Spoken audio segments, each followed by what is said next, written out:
Welcome to the Beyond Physio podcast, where we help you move, excel, and inspire others on your journey to your next level with knowledge and advice from experts and testimonials from our like-minded community. Welcome to the Beyond Physio podcast. I'm Dr. Jerry Yu, CEO and founder of Next Level Physio. And on today's podcast, we have Coach Ayo Falae, owner, CEO, founder of Rise Fitness in Bloomfield, New Jersey. Yes. Welcome, Ayo. Thank you, Jerry. I appreciate this. Been meaning to get together for a little bit of time. I'm glad we've found some time within our schedules to get together. Yeah, I'm. What I really like about Ayo is that we definitely have a shared passion for fitness and lifestyle and wellness for our clients and our patients, and we also both realize and recognize that it's a journey. And it's not just like, oh, you come in Monday through Friday and, you get your workout in, get your sweat in. It's a lot more than that. Oh, sure. What does Rise mean to you?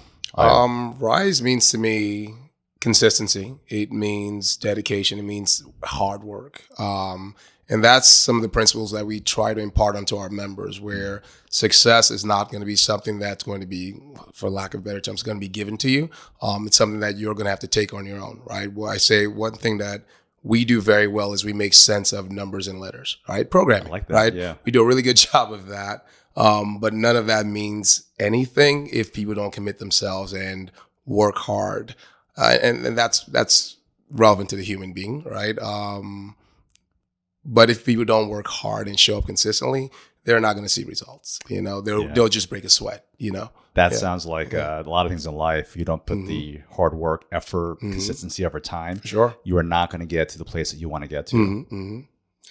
Yeah. Cool. And Ayo, so as far as fitness goes, tell us about your personal journey towards, from where you were maybe back in youth, high school, to where you are now, and how fitness has become such a big part of your life. Oh, I hope I don't take most of the time for this podcast. So I played soccer, the football, right? The real soccer. The real football. The real Sorry. football. I played soccer for most of my youth until I was just about in high school. And just based on where our family relocated, there was no access to soccer. Like, it's the world sport. There was no access to it. I grew up in Newark, right? So the area that we were in, it was dominated by the American football and basketball. I tried my hand at basketball, but to go from a sport with, all legs to all hands I was not successful at it. That's really funny. Right? Oh my God. I was not successful at it. So I have to spend a little bit of time in between sports.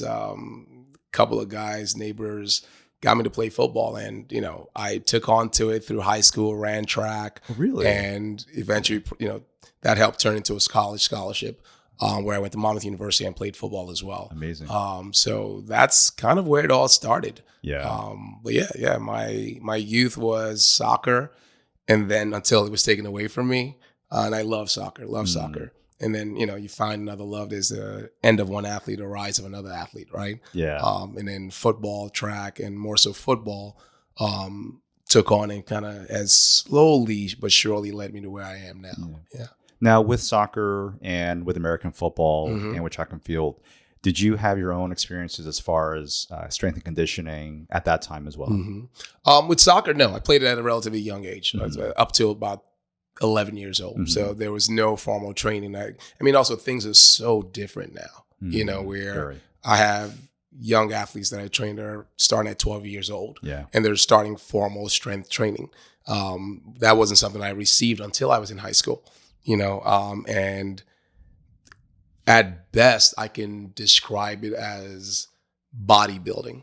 That's what I received in high school, which without a doubt, it was a great foundation to, if that is option number one and option number two is nothing, that is the best possible scenario, for what we had available too. So it's a lot of leg pressing, a lot of pec deck. There was a lot of those sort of things, some bench pressing, some squatting happened here and there. A lot of it was a lot of machines, and we worked hard. We got stronger, we got fitter. But that was, I would say, my only experience with training, weight training, I would say strength training. For track and field, we really didn't have anything. Prior to the start of the season, we'd get in the pool. Yeah. We'd maybe do one strength training session a week for about a 4-week time period. Not enough to ever do anything. It's just to create a lot of fatigue and, I guess, make you tougher mentally. But nothing came out of it, right? But yeah, football was probably my sole education in strength training. Yeah. And so then that carried over into college too. Yeah. And that's where you probably got more. Oh yeah. College was a game changer. That's when you started to learn how to squat properly, learn how to do power cleans properly, or in general. I didn't power clean until I got to college. And just proper street speed training. Yeah. Right. So a lot of things came to fold when you got to college. And that's when a little bit of the spark started to come out for me. I wanted to become a physical therapist. That's initially what I wanted. I was a biology major. And, until you find out who you are really quickly when you get to organic chemistry. That's a great leveler right there. Out where you are, and got through organic chemistry 1. Organic chemistry 2 was during football season. I want to say my sophomore year. And I realized that I was not a bio major. I just could not handle it. And I'm a better time manager now than I was then. Sure. So, hindsight is always 20/20. If I could take all the lessons I have now, go back. Yeah. I don't think it would have been cake. Because organic chemistry there's still some traumatic disorder that comes from thinking about that. I think we all feel that. Yeah. Sure. But no, if I managed my time better, would have happened, but no regrets. I realized that it wasn't for me, and take a little detour and moved into health studies and minored in psychology. And that was the route I went. And, and eventually I wanted to become a strength and conditioning coach. Did some internships along the way in college and decided to find my footing in personal training first. So I work with general population, work with real people, learn how to do this thing, and then started to work with athletic populations. And over time, I fell in love with what I was doing, working with just honestly, not to say athletes are not real people, but I fell in love with working with day-to-day people. And I say that in terms of the varied conversations you're able to have, where with athletes, I'm only talking about sport, and we can talk about life, sure. But when you're talking to people who are doctors, lawyers, bankers, people of different occupations, different ages, different injuries that come from just a sedentary lifestyle, and some of them athletic lifestyle. But, maybe I'm running a triathlon, running a marathon. They're athletes in their own right, but you get to see different issues, different problems, different goals, and try to figure out a solution for them. I really took to that and enjoyed that, and decided that's where I wanted to stay for a bit. I love that. Yeah. And what's cool is that you have such a varied population over at Rise, because you have, on one hand, you have the youth athletes, you have the college athletes coming in for that particular kind of workout. And then you have, from my own experience working in your class, you have a very mixed group of parents, people who are in the 20s, 30s, 40s, 50s. So it's really cool that you do see such a great spectrum of people who have different fitness needs and goals. Yeah. And that's, when we talk about specializations, and that gets thrown around a lot. Even I get that question from young trainers, what should I specialize in? And I would say, learn how to teach strength training. Learn the basic things. Learn how to teach a squat, a deadlift, a hinge. Work with general populations, right? If you can't do that well, you can't work with a specialized population like everyone wants to work with professional athletes. There are so few of them. Yeah. There's so many other people who are athletically inclined that want the gifts that you have as a strength coach, as a personal trainer, as someone who works in fitness and improving the body. But it generally becomes you have all these people from if you take my gym, for example, like you said, we have collegiate athletes, high school athletes. We have people who were former D1 athletes. We have 40-year-old bankers, lawyers, doctors. That are fit and they want to be challenged. And they want a structured program in a safe environment, people that are going to motivate them and guide them in a great community. And that's what we do very well. Huge. So, but to go, I don't know if I answered that question. But no, there's the greatest specialization is generalization for me. I go be great at the basic things and then veer into whatever is, excites you from there. Yeah. That actually mirrors my own personal career, professional career, because I started off just like every other PT wanting to work with athletes and college athletes and professional athletes. And I was actually very grateful to have the experience working with babies Mm-hmm. all the way through seniors. Mm-hmm. And it's because I was just interested in becoming the best generalist that I want to become, because I wanted to help everybody in that spectrum. Sure. Yeah. And because of that, I then was able to specialize a little bit more in active people. Mm-hmm. And that has become the foundation for Next Level, where it's, hey, we specialize in helping people who are active Mm-hmm. and athletic get to the next level. For sure. And a lot of people, like you said, they have very different goals. Mm-hmm. And it's being able to communicate with them in a way that they will understand the direction you want to help them to get to, but also for them to understand that you get them. It's like, hey, I get that you're a banker, and I get that you're maybe a stay-at-home spouse. And what you want to get out of this is something that's going to help bring some life to you because of what you do for a living. For sure. And so it's been exciting for me too to get into conversations with different people across that spectrum of age as well. Mm-hmm. Do you find that working with older clients, how does that differ for you as a coach, as a trainer, than it is working with somebody, say, in their 20s? Ooh. I can tell you from my experience in my late 40s now, Mm-hmm. that I need an extra warm-up or two, because that's why. There Otherwise, you go. I don't move like I used to. I would say the detail in the warm-up is, I would say the time allocation in the warm-up is the same. The details are a little bit different, where when you have an athlete, someone who's in the 20-year-old, someone who's 20 and is athletic, there may be different skills and components that you throw in there. From an agility standpoint, from their ability to move laterally. You might invite some of those things in there. Where you have someone who's older, and most of our clientele is going to be in the 40s to 50s, right? It becomes a lot of general mobility. It becomes, okay, let's just get your body warmed up. Let's get you a little bit more mobile. Let's do some prep work. Let's activate the muscles or patterns that we're going to use in today's workout. And then we kind of just move from there. Because at the same time, you're using it as skill development. Yes. Right. We're improving the skill that we're looking to load in that session, if you will. So we tend to take it in that approach when we do the group classes. If I'm working with a 20-year-old lacrosse player who's home for summer break, some of that still happens because he still needs those things. But it's also an opportunity to warm up the transverse plane, the sagittal plane. Right. Those things need to be worked in as well. Right? For sure. So that would be truly the difference. But the goal is still the same. The goal is still the same, but we just might navigate it a different way. I like that. Yeah. I find that working with people where they live a more active lifestyle versus somebody who's more sedentary, that the active people tend to be more motivated to be able to do a lot of the challenge work, if you will, and stuff like that. Do you find that it's a little bit harder to motivate people who are sedentary? And how do you deal with that? Yes.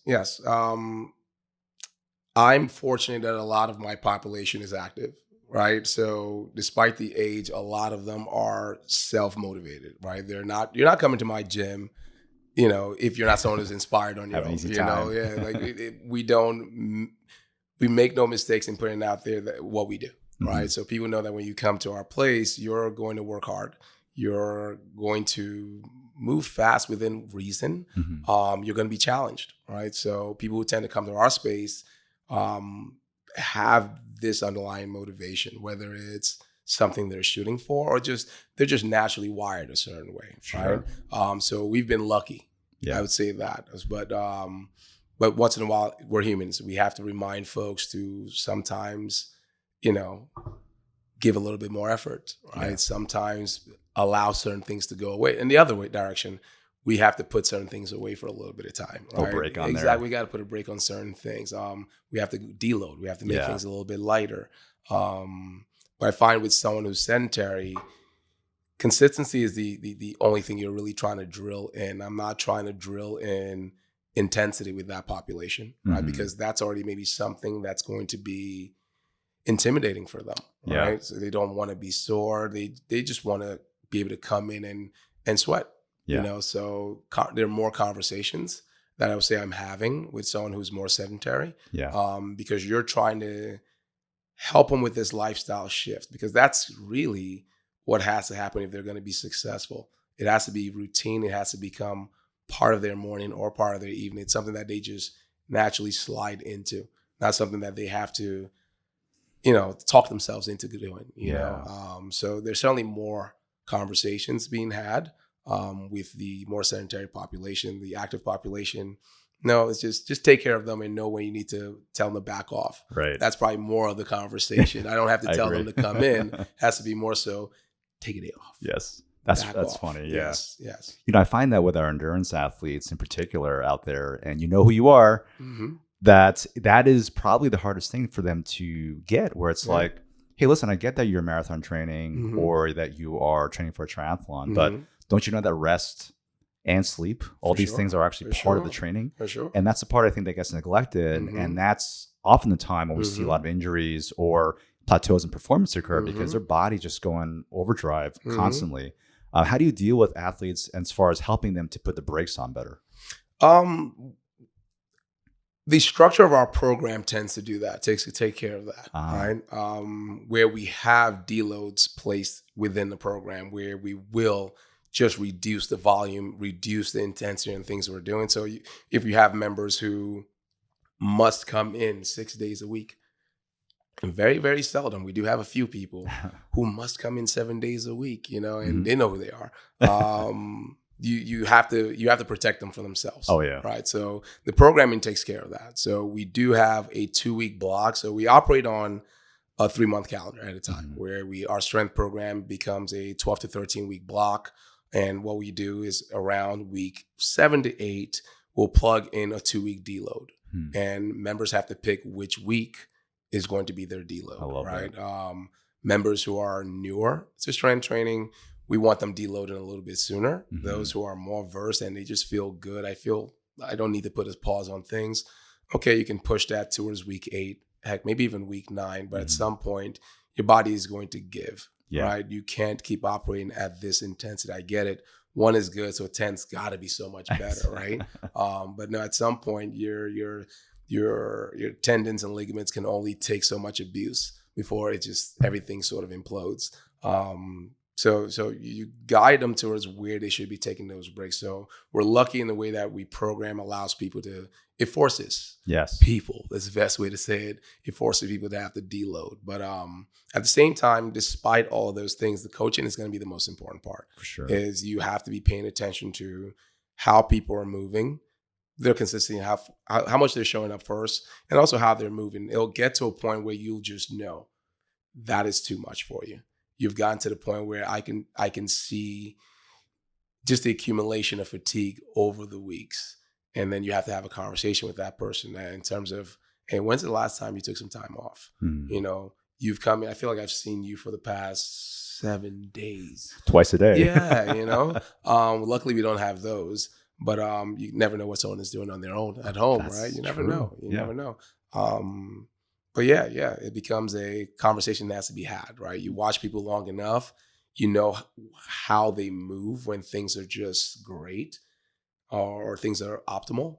And when you start to see a little bit of breakdown, it kind of lets you know, man, maybe it's just your sleep is poor. Or, the more important thing, you're not taking enough breaks in general, right? Where usually when I have a conversation, to truly answer your question, at least the route that I move people when they ask me, how can I improve? It becomes a rest and recovery is how you can improve, right? Not more, right? It becomes a little bit of less, right? When's the last time you take a deload? When's the last time, how often are you taking days off in the gym? How well are you sleeping, right? That's where your game changer is going to lie, right? So if I become a pro at that part, all the numbers and letters that we do in the gym becomes a little bit easier. I love that you have such a watchful eye on your clientele. It tells me a lot about how much you care about what you do. You take it very seriously as a professional, but also you do care about your members, which is great. For sure. I would say for us in physical therapy, we're very similar as far as looking at the other factors aside from the injury or injuries that we see. It's, hey, what's the stress level like in your life? Because that has a big play as far as your recovery goes. For sure. What's your sleep like? Because we know that and healing are just best friends. Nutrition, of course, as well, and general activities. When those other factors outside of the injury are addressed, a lot of times it helps speed up the recovery. Do you find the same thing as well when you're athletes and in your clientele? Absolutely. Yeah. Absolutely. Yes. That's great. Now let's get into that, because What I find, and we've actually had a series on youth athletics, Okay. and I want to hear your take on this because Okay. you are seeing a lot of students as well. But do you find that there is a con to having the sports specialization in kids where they're playing the one sport all year round, sometimes multiple leagues? And as a strength coach, as a personal trainer, as a gym owner, what are some things that you've had to maybe talk to your athletes about as far as, things that they can do outside to not constantly be under that kind of same stress on those systems from their sport? Yes. First and foremost, I'm not a big fan of specialization. And I get that's where a lot of things are going because sports are more competitive now at the youth level than ever. Than it's ever been. Longer are the days where you can be a 3-sport athlete and still be highly recruited. It takes a special human being to get away with that. Nowadays, you have to play one sport. Nowadays, you have to play one position. You go to some of the prep schools, some of the bigger schools where they have athletes who only play one position, which I think is great because now I can hone in on all these skills that are required for me to be successful so I can play well, almost at my best. I can compete at the next level. So I completely get that. But when we see athletes play the same sports, we see the same patterns, we see overuse injuries. And I've got to be mindful how I say this, where while I'm not someone who loves one sport played year round, you can do one sport as long as you create time for training. You create time for a training season. I agree. But I naturally prefer kids playing multiple sports. A change in the dynamic of the way they move, a change in the pattern. I think it helps reduce the likelihood of some injuries. Absolutely, yeah. And I think a good amount of coaches actually prefer that as well. I think a lot of coaches in college level, because now they don't know what your ceiling is. Yeah. If you play one sport and that's all you do, we have a general idea that you're tapped out at a certain point. When you play multiple sports and you're excelling, imagine when we can take this kid, put him in our environment and give him or her just one thing to do. Exactly. Imagine how much better this kid can get, especially while their body is just at a place where it's truly developing into adulthood. Now we can now specialize and give them one thing. We can really throttle up, right? Yeah.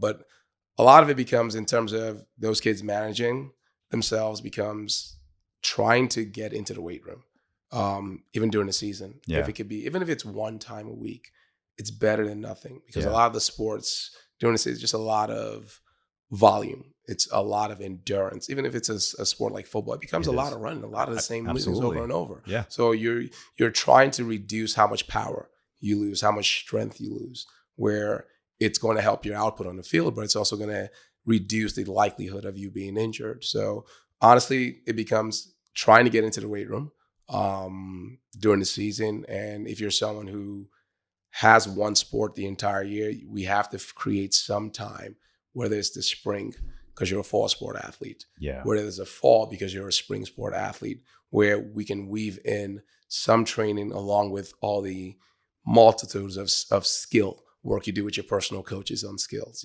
where basketball players, for instance, during the off-season time, that's incredibly important to get their strength training stuff done. As we go into preseason, the last 3 months, we ramp up a little bit on that as well. Because I know when the season starts, they're gone. They're gone. You're not seeing basketball players during the season. There's just so much traveling, so much to be done. Yeah.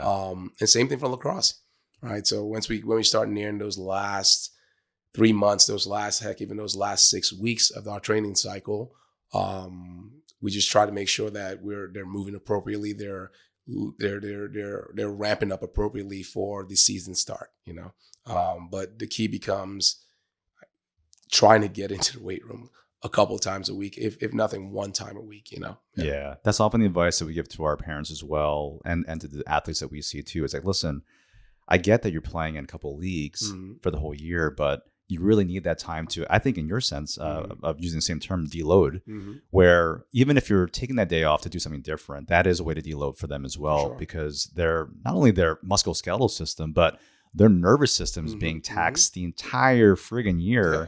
And I totally, like you also, Ayo, where I empathize with the parents and with the coaches, because I feel like a lot of things out there have already perpetuated that, and that's just the way things are. So then parents are afraid of FOMO, and I get it as a parent of an athlete myself. So it's a big concern for me as a rehab professional, because I see injuries, and I have seen injuries for the last 20 years where I know that if they had taken one season off, this would not be the case. For sure. When I started practicing many moons ago, they were just starting out with these different kinds of surgeries for ACLs in kids, because it was becoming such an epidemic, and surgeons were like, "Oh my God, this is crazy!" So they actually had to come up with screws that were self-digesting, so that so it wouldn't affect the growth plates. Yeah. Sure. So, and they were afraid of like, well, if we fuse it wrong, then one leg's gonna be shorter than the other, and there's a lot of things goes on. So it's actually an exciting time for orthopedic rehab.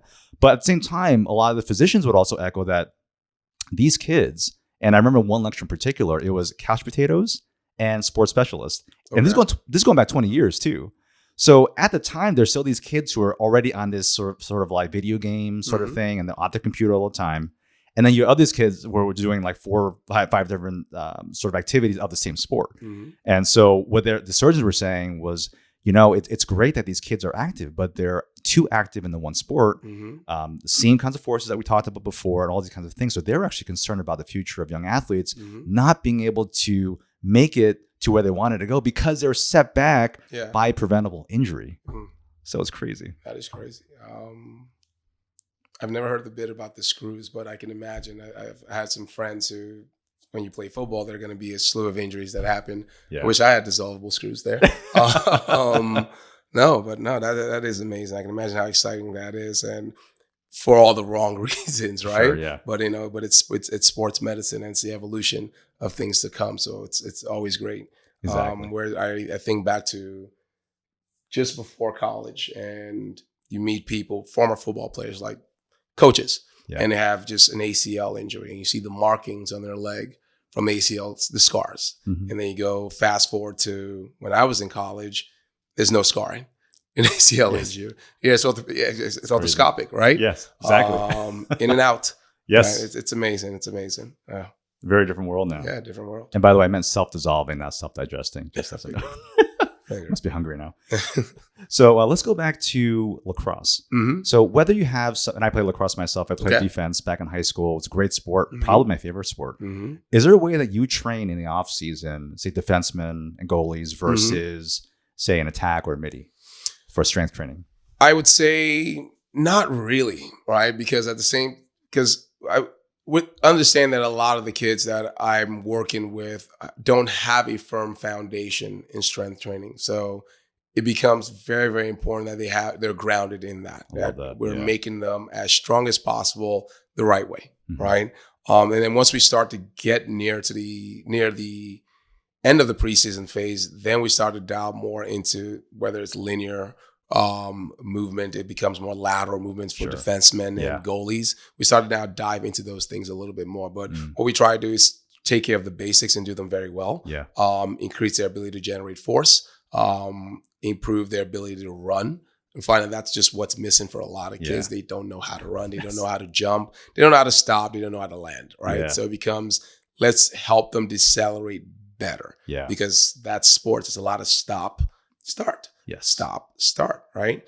And then as we start to get a little bit closer, how I would train an attacker would be more linear. How I would train a defenseman, I train a goalie, will be more laterally based in terms of power and things that we're doing. Again, we're very confining with the space we have, so we have to try to make it as efficient as possible. That's cool. Do you, as far as the lacrosse teams, you work with Montclair, I think. Right? So I've got a handful of kids from Montclair, a good amount of kids from Glenridge High School, some Seton Hall Prep, and those are generally a lot of the students that I have. I love that. So it sounds like you've almost become like the lacrosse training specialist in the area. It's sort of happening, and hoping I can do a little bit more of it as time goes, because there is a void in the area in terms of what's available to a lot of these athletes. Really? And they're hardworking and they want it, and they're there 30 minutes earlier. Oh, wow. Then, I have a 3:30 group. They're there at 3:00. Yeah. Right. Right after school, they come right away. So it becomes giving them, they find things to do as long as they don't destroy the place, right? That's a joke. But there are a lot, and girls as well, boys, girls. There's a desire for it. I love that. So it's just trying to create, a place where parents can feel their kids are taken care of and they're safe and they're going to grow in the way they ought to, and I say it often where what we do, it's life skill, right? We have to strength and conditioning, but it's more so life skill. What's the percentage of kids that are going to play in college? What's 5-7%? Exactly. What about the other 90+%, right? Yeah. So you have to give them something that becomes a part of their routine, a part of their day, that when they go to college, and I have kids who I've trained through middle school, high school, they're in college right now, and some of them don't play sports. And guess what? They're in the gym, running, doing those things 5 days a week. It is just part of their life. So for me, that's the most important part, because you're not all going to play in college. That's right. But what we know is you're going to take care of yourself. I love that. You're going to continue on this journey. It becomes just a part of who you are as a human, as an adult, as a growing adult. Yeah. So that's, for me, is the most important thing, right? Yes, I want to get you ready for your sport, but more important, I want to arm you with something that can counter a lot of the things that become normalized in our world, right? Where you have a lot of sedentary patterns. You don't want them to end up being adults who don't take care of themselves, so you try to make it fun, teach them really good, very basic things, but doing it very well and understanding why it's important for them to do it. Things that are just going to be very replicable for them through life, So for me, I look at it as I'm teaching a life skill more than anything. Yeah. God, I wish I had Ayo as a coach back in the day. I wish I had me too. Okay, It is. I feel like that is a missing link for a lot of kids. Yeah. You don't, because of the fact that you're not going to be going, not all of you are going to be going to that level of sport. Yeah. That's okay. Exactly. It's okay. You'll still be okay. It's okay. That's crazy. It's okay. There was a time where I wasn't sure I was going to play college sport. I got hurt my senior year of high school, and all of my scholarship offers disappeared. No way. Yeah. I want to say like my fourth game of my senior year had a handful of scholarship offers, and I didn't break anything. The break was in college.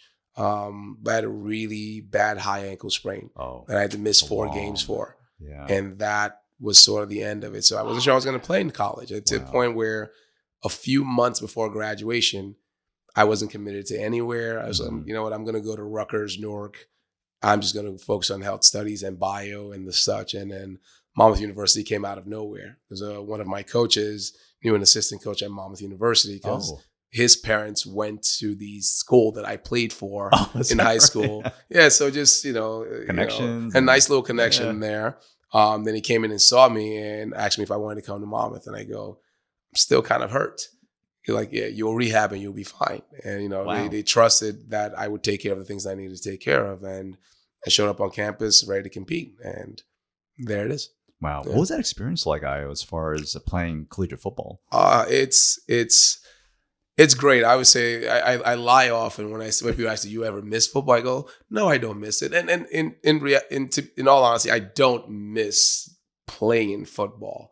I miss the friendships. I miss the dynamic of being on a team. I miss the routine that comes with it. As you get into your adulthood, you find different routines, right? But I enjoyed having more on my plate. I enjoyed having this purpose that I was a little part of this big thing, and my role was very important, despite how small it was, that all these little pieces need to come together for success to happen, so I miss that part. I miss the friendships. I miss, the camaraderie with the guys. I miss those things. And you tell kids, especially when they're in their senior year of high school, don't take this thing for granted, because a lot of you, it's going to be the last time you play organized sports. It's going to be the last time you're with this group of gals, this group of guys, so enjoy every little bit of it, I love that. But yeah. So it was great. It was great. It's sort of like a little badge, that you have when you it's a little badge when you play college sports. So it's terrific. I don't know any other way to say it. Yeah. That's awesome. Yeah. What's cool is that you actually brought that same sense of community from your athletics into Rise. And it's very evident from the people I've met at Rise, where you have a strong sense of community there. You built a nice product service, if you will, for the community, which is awesome. What do you think are 1 or 2 things that would separate Rise from other, well, for lack of a better word, fitness boutique-y kind of gyms out there? Number one is structure. I say the word often. I've said this often in terms of programming. We do a good job of making sense of letters and numbers, right? We are a place where training is very important to us. But at the same time, there's nothing wrong with exercising and working out, right? So what separates us from a lot of places, they do a good job of working you out of you're breaking a sweat, you feel accomplished, you have a good day, but you're not necessarily building for something greater down the line. There isn't a clear direction how things tie together to create a certain output, a certain result at the very end. What we do a really good job is creating structure, making sense of things for people, helping them understand the things that we're doing and how it can impact them in terms of their ability to be better athletes or just look better, feel better, right? Yeah. All of that stuff. So that's one thing that I know we do better than anyone in the area. And the next thing I would say is, I don't even know what I would say. That's number one. I couldn't think of a second thing, but that's one that I would say one thing. One thing I can give you one thing that I know we do better than anyone else. Second thing is, we're young. Yeah, we're learning, we're growing. So other things will come in time. We're putting it together. So I'm excited about that. I love that. I love how we started. I love how slow we're building. We're building in the most positive sort of manner. But I'll say right now we do one thing better than everybody else, and the rest time will come. Yeah. I think what's great from one business owner to another is appreciating what you're saying about letting things happen organically, because that's where you get to see where you can improve, the gaps in how you're running the business, the gaps in your training or coaching sometimes even, or what programs or services that you can actually do more effectively. But you can't see all that if you're kind of rushing through things. I know for me, being a serial entrepreneur, I sometimes do that and I have to get reined in a little bit because of that. But side of myself that I'm also trying to work on. But at the same time, I appreciate that seeing in you as a business owner. So. Yeah. Thank you. So, Coach Ayo, how can people find out more about Rise Fitness? I think you have drop-ins and stuff like that, right? So, a couple ways you can go approach it is if you go on our website, risefc.net/training. If you just go on the website, go into the training part of it, it gives you a breakdown and helps you understand what we do in terms of strength training and also endurance training. And also what we do have are certain packages to allow people to try out a couple of classes and see if it's something that they would enjoy in their own routine itself. But risefc.net/training. Great. What's your Instagram handle? I forget what that was. Me? Yes. Old Man Ayo. Old Man Ayo. Old Man Ayo. But you're not even old. Oh man, I feel it. All the sports injuries. I certainly feel more than I am. Yeah. Right. Yeah. So, Coach Ayo, thank you so much for coming on our show. And for all of you listening, check the show notes to get more information on Rise Fitness in Bloomfield. And have a great day. Thanks so much for tuning into today's episode. It really does mean a lot to us. And don't forget to like, share, subscribe, or comment if you got at least one or two helpful insights or takeaways to help you get to your next level.